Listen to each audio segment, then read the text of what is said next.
Poor circulation, it's one of those things that so many of us just kind of push to the side. But the signs, they're often staring us right in the face. Today, we're going to decode what your body is trying to tell you and lay out a really clear roadmap to get your blood flowing the way it's supposed to. Let's dive in. So, does this hit close to home? I'm talking about that chill in your fingers and toes that just won't quit even when it's warm out?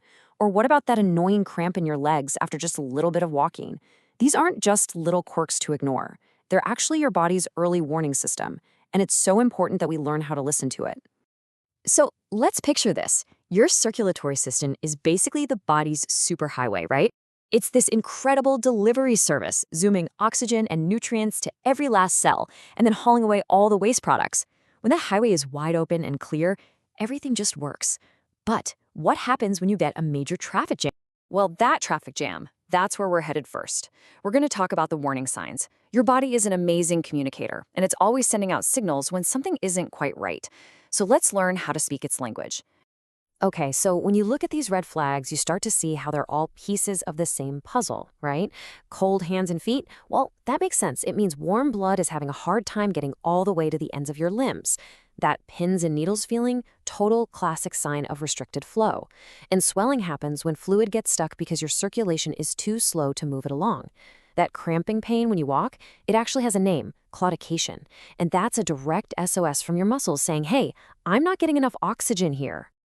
All right, so recognizing the signs is step one. Check. Now, let's put on our detective hats and figure out what's actually causing these traffic jams on our body's superhighway. What are the roadblocks we need to be looking out for? Okay, the number one bad guy here for a lot of people is something called atherosclerosis. The easiest way to think about it is like a slow buildup of gunk on the inside of a pipe. This gunk is called plaque. It's a nasty mix of fat and cholesterol, and over time, it just hardens and makes that pipe narrower and narrower. That right there is the biggest, most common roadblock we're up against.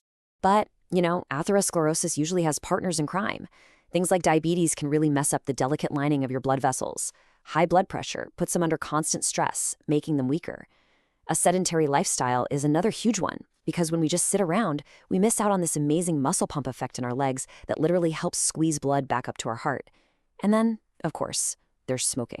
And when it comes to smoking, the numbers are just staggering. 73,000. And that's not a worldwide number. That's how many people die from tobacco-related issues every single year just in France.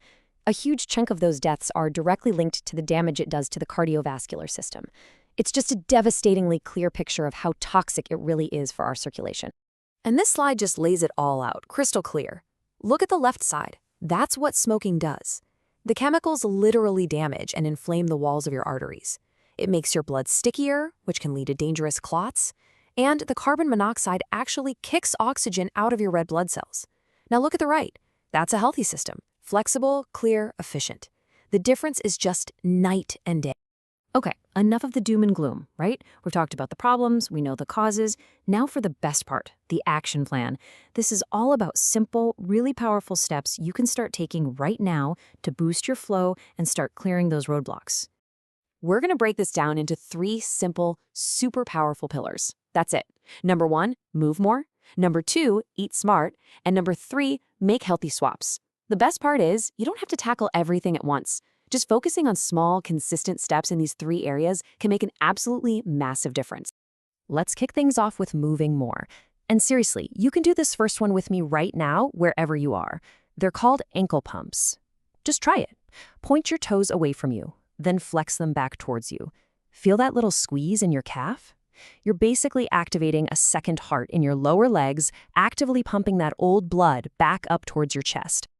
And here's another one, perfect for anyone who spends a lot of time sitting. Seated heel raises. Just keep the balls of your feet on the floor and lift your heels up, squeezing those calf muscles. It is that simple. Both of these are so good at fighting that blood pooling that happens when we don't move. It just goes to show you don't need a fancy gym to make a real impact. Next up, eating smart. And this table makes it so easy. On the left, you've got all the good stuff, our circulation superstars. Fatty fish like salmon are loaded with omega-3s that fight inflammation. Garlic and onions actually help your blood vessels relax and open up. And all those colorful berries and fruits are packed with antioxidants that protect the vessel walls. On the right, the stuff we want to ease up on, salt, sugar, and unhealthy fats. the very things that help build those roadblocks. And finally, let's talk about some simple, healthy swaps that make a huge difference. Propping your legs up when you rest, that's just using gravity to your advantage. Staying hydrated helps your blood flow nice and smooth. Even little habits, like remembering to uncross your legs, can relieve pressure. And of course, quitting smoking is, without a doubt, the single best gift you can give your blood vessels, giving them a chance to actually start healing.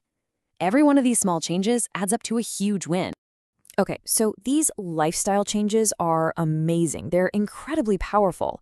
But it's also super important to know when it's time to call in a professional.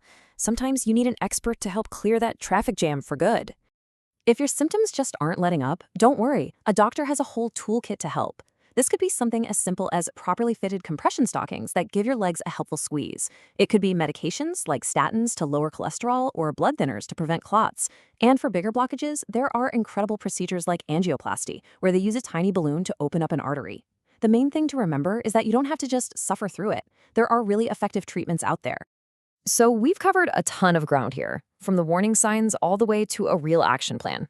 Your body's superhighway. It's on the job 24/7 for you, never taking a break. So the one question I really want to leave you with is this. Looking at everything we've talked about, what's the one simple change you can make, starting today, to help clear the way and keep it flowing smoothly?